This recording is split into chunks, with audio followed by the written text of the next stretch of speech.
Hi, Cheesy. How's your energy? Let's talk. My energy is so all over the place right now, but you know what? Let's talk it out. How quickly do we forget the pain, the cries for justice, and the lives lost? Tell me why across Africa, across Nigeria, the stories of oppression, violence, and tragedy hit us like waves. At first, we're shaken, we're horrified, we're scared.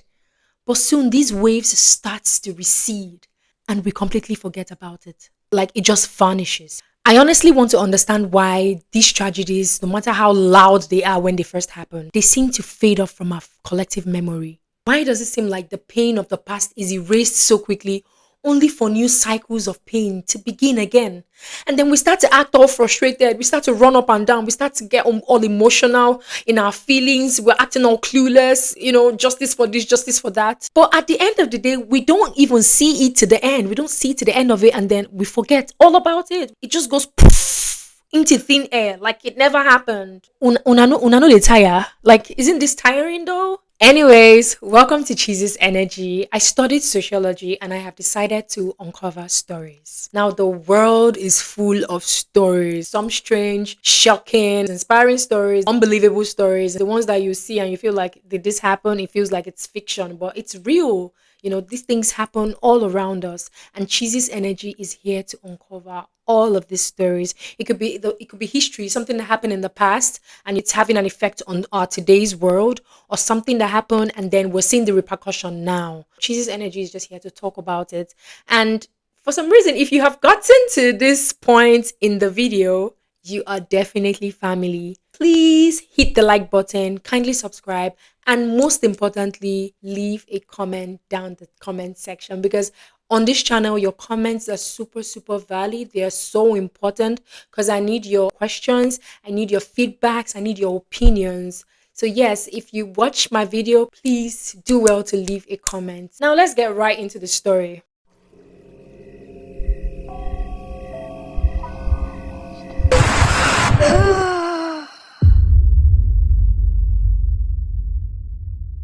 As Africans, one of the biggest example of how we tend to forget is how we react to the past and present leadership in government.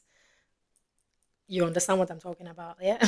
I mean, recently, a lady, I will call her name Raye, literally came out. She made a video complaining. She was frustrated. She poured out her heart. Like, this girl was talking from the bottom of her heart, expressing how tired she is of how bad the economy has become, the hike in price of foodstuffs, how things are just expensive and unlike it used to be. And we expected great backup. We expected people to see this as, this is the time to shoot. Like, let's move, let's go. Like, Nigerians are supposed to have her back, support her, and everything. But it's so shocking that the government itself that is causing us this suffering, the government itself that she was asking, why are we going through this? They called her out for it and they were threatening her. But this is the most shocking part. My fellow suffering Nigerians, like all of us that were in this country and suffering, my fellow suffering Nigerians were calling her out, threatening her, insulting her. And I'm like, what's happening here? It may seem as though we are even more terrible than the government. It may seem as though we are the ones that need help. I don't know, either psychologically. Do we need therapy in Nigeria? Because what is going on? You know what makes it terrible? The Nigerian government doing this thing to us, they are doing it to us, Abi, and they are not feeling it for some reason. But we're doing it to ourselves. Isn't that the wildest thing? Isn't that the craziest thing? Imagine somebody using a cane to flog a child. The person is not feeling the pain. The child is the one crying and feeling the pain. But can you imagine the child flogging himself, like causing himself pain? Isn't that the worst case scenario? Isn't that like the craziest thing ever to happen? I've come to the conclusion that a typical Nigerian deserves Nigeria. If you're a typical Nigerian out there, I'm sorry to say, you deserve Nigeria as a country. Just take it and uphold it. Wear Nigeria as your crown. But I choose to be patriotic today, so I'm not going to delve into this topic, because if I go deep into this matter of Nigerians being their problem, this video will not end. I'm not sure about tomorrow though. Not sure about tomorrow though. Now, there are a lot of events and stories that explain the forgetful nature of a typical Nigerian. But let's start with the case of Mohbad, the late Nigerian artist who was signed under the Malian record. Now, this allegedly was the beginning of his end. According to some sources, there were claims that the record label boss by the name Naira Marley, who is also a successful Nigerian artist, and his associate Sam Larry allegedly had a hand in the demise of the artist due to series of visual evidence of abuse, threats, bully towards Mohbad. Now, the sudden death of Mohbad sparked a nationwide conversation about abuse, exploitation, and the darkness behind the glamour of the entertainment industry. Everybody came outside. When I say everybody, I mean people came out in multitude. Everybody was out there. I mean, Mohbad had fans all over the world, especially in Nigeria, and they all came outside angry. People were angry. Everybody was shouting. They came out to seek justice for Mohbad. Everybody, it was everywhere, justice for Mohbad, the hashtags and all that. Like, people came out rallying against the forces behind his demise. People did not sleep. The media was buzzing. Social media literally exploded. Like, everybody was out there trying to seek justice for Mohbad. And for a moment, it seemed like change was possible. For a moment, it felt like, is change coming? That's how it felt. And then recently, I'm hearing, I'm back. Malians. That's basically like a song by Naira Mali. He just released this song. I mean, at this point, we cancelled this guy because of the whole allegations, basically. But now I'm back. Malians, Malians. And it's trending all over TikTok. It's trending all over Instagram. Like, the song is out there and people are jumping on it. See, I'm not necessarily saying Naira Marley did it or did not. I mean, I don't know how true any of the stories are. I don't know how true any of the allegations are. I wasn't there. But where is this case? Like, where is this justice for Mohbad? What happened to all that energy we put in there, all the emotions, all the rally? What happened to everything we put in to seek justice for Mohbad? How did we just relax? I know there are a few people who are still pursuing this case, trying to get justice for Mohbad. But the multitude, like a multitude of people just went to bed, just relaxed, just slept on the whole case. Even though I know Omowumi, that's Mohbad's wife, she's been granting interviews, she's been releasing some statements, and even the nurse that treated Mohbad, during the time of his passing, like before he passed, she released a statement and whatnot. I see all of this, but I know Nigeria. We know Nigeria. This case is dead and gone. This case is gone because for the multitude to forget, it is gone. We don't see to the end of any of these cases. We never see to the end of it. It just comes and we let it go. We leave everything half solved and we forget. This situation of collective forgetfulness doesn't just start and end with celebrities. The random case of Christianah, a young Nigerian student who was declared missing on the 19th of August last year, 2024. This was after she was kidnapped on that Ikorodu Yaba Road in Lagos State. And now, according to some inside accounts on X, that's Twitter, they said that the abductors contacted her parents and requested for a ransom of 1.5 million naira. They sent a betting account where they should pay in the money. Intelligence operatives began to investigate the account and they traced it to a certain Ayomide Adeleye. They staged an arrest and went to his house. They arrested him. They conducted a search. They searched the whole place and they found evidence of Christianah's bank records, details of that particular ransom, evidence that the betting account that was sent belongs to him. Long story short, they arrested this guy. He later confessed to killing Christianah and burying her in his family house. Now they took him, they arrested him, right? I mean, with all the evidence presented, with him confessing and everything, he's definitely, rotting in one kirikiri or somewhere beyond kirikiri, like somewhere deeper, right? In Nigeria, like he's somewhere 7 time. Okay. I hate to break it to you, but recently a lawyer went to the prison where he was held. So the lawyer was just going about his own law business and just thought to himself, I mean, this prison, why not? Let me just check up on this, our young Ted Bundy. Lo and behold, they told him there's no record of Ayodele Adeleye in that prison. Like, there's no record of that person in that prison. Now, I know Ayomide has not been sentenced to death by hanging. There's no news that he's been sentenced to death by firing squad. So if Ayomide is not in the prison where he was sent to, where is Ayomide? Where is Ayomide that killed Christianah? I get it. I get it. People literally were out there shouting justice for Christiana. The hashtags was all over the place. It was all over the internet. Like people were crying. People were involved. The energy that it shocks me how we bring out so much energy and just swallow it all back.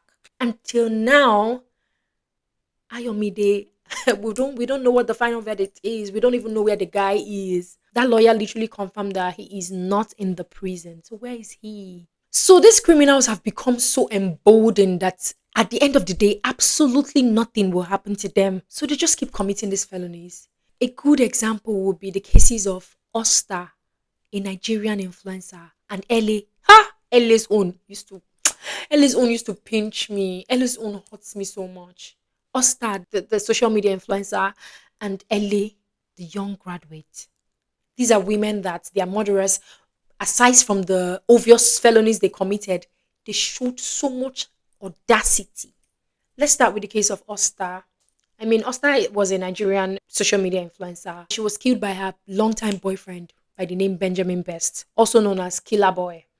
Now, this case did not stress us at all because Killer Boy, he came on Instagram and, he confessed to the general public with series of texts apologizing to Osta's family, her friends, apologizing to the general public basically for killing her. Like we all saw this, so I'm not saying allegedly. We all saw the text, the apology. He came out to really say he killed Osta. I mean, after the body was found, the evidence was presented. This guy did not give up himself, or he didn't give himself up. He ran away to a neighboring African country. That's where he went to hide. Now, thanks to Osta's brother, they found him, they arrested him. This whole case died. Like everybody relaxed. The whole justice for this, we calmed down because she had gotten justice. Fast forward to today. Ebami, she fast forward for today. Snaps of him in Dubai partying were dug up. Like this guy went to the club in Dubai. He was partying. He posted it.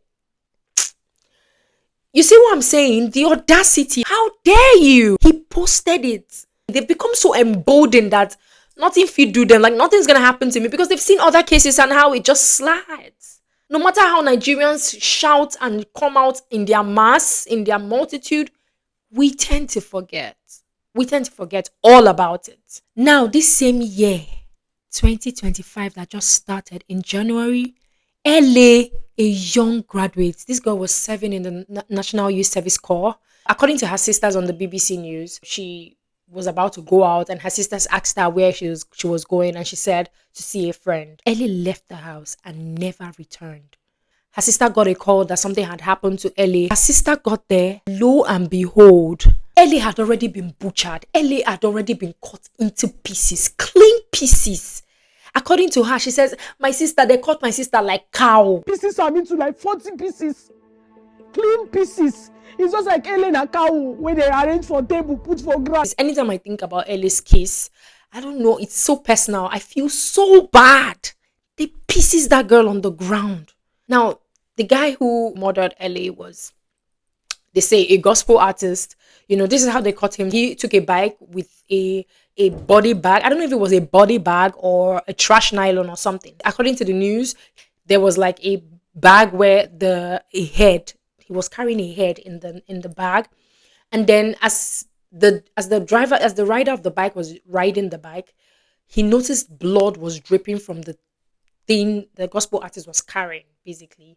And then he quickly called the attention of people around on the road to quickly, to see. They caught him quickly and then they started questioning him, threatening him to take them to where the rest of the body was because they saw the head in the nylon that he was carrying. Only for this guy to take them there and Ellie's body part was just scattered on the ground. She got the call, she went there, she saw her sister like that. I don't think anybody on earth should experience this, seeing your own sister being butchered like that. Fine. Now, we all know who Ellis killer is, right? If I see that man on the road, because of how personal I take this Ellis case, if I see that man on the road, I will recognize him.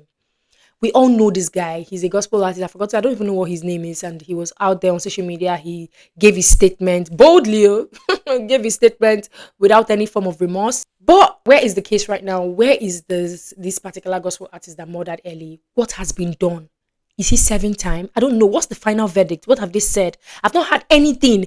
People were crying about this whole case. LA this, LA that, LA this, LA that. Even me, I was so worried. Like, I cried. I was like, what is this? But do you notice that now nobody is talking about it?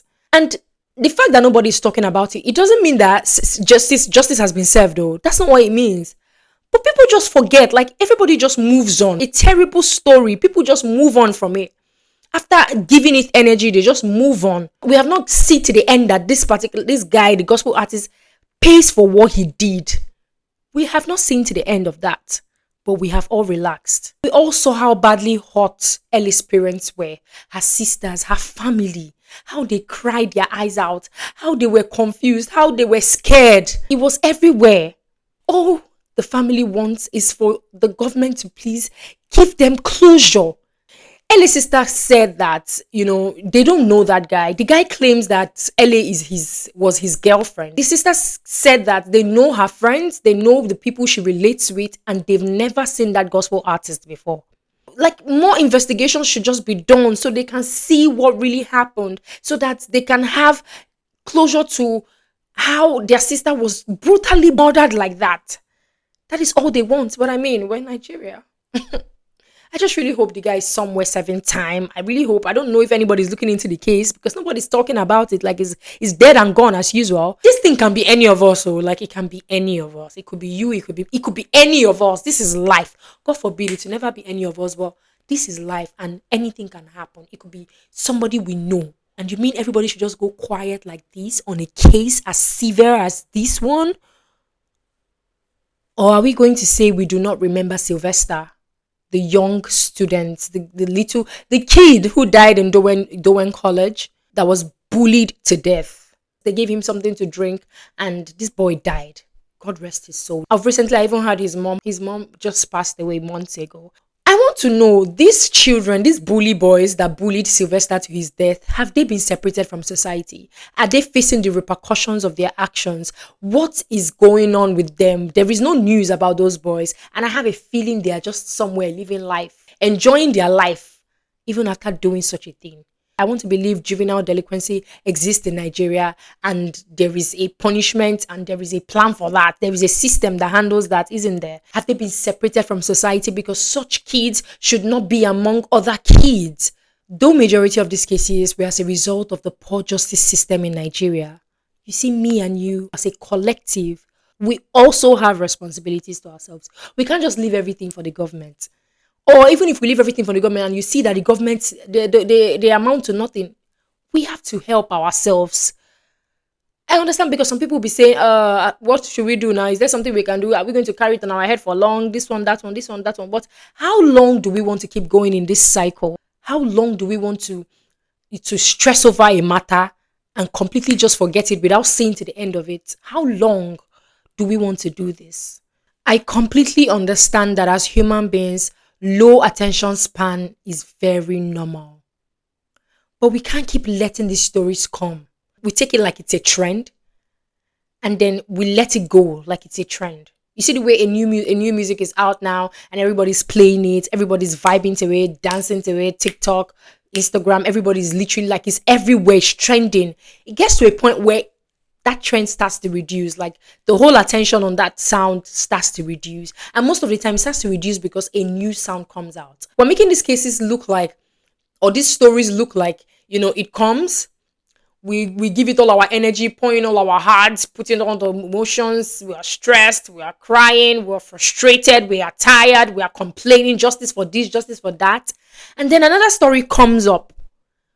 We leave that other one unsolved, halfway solved, and we jump onto the next story. Come on, these are not trends. These are real life issues. These are real life problems, real life evil happening to people. It could be you, it could be me, it could be any of us at any time. Just imagine it, like, put yourself in the shoes of these people. Imagine you are in such a predicament and everybody just forgets about it. They carry it on their head the first 2 weeks and they just completely forget after that. It just goes. Meanwhile, they didn't see to the end of it. I mean, most of us have siblings scattered all over the place. Brothers, sisters, cousins, nephews, nieces, like scattered all over the place, scattered all over Nigeria. If we do not help ourselves like this, it will get to a point where It could be any of us. And the same thing will happen. We just keep going in cycle, cycle, cycle. These stories are not trends. Come on, really? Really? Really? Nah. But you know what? Let's keep our fingers crossed as we continue to seek justice for Mohbad, justice for Austa, justice for Christianah, justice for Sylvester, justice for Elle, justice for literally everyone that has ever needed justice but didn't get justice. And most especially, justice for Nigeria. Justice for me as a Nigerian. Because Nigeria as a country, Nigeria as a whole, it needs justice. So yeah, justice for Nigeria.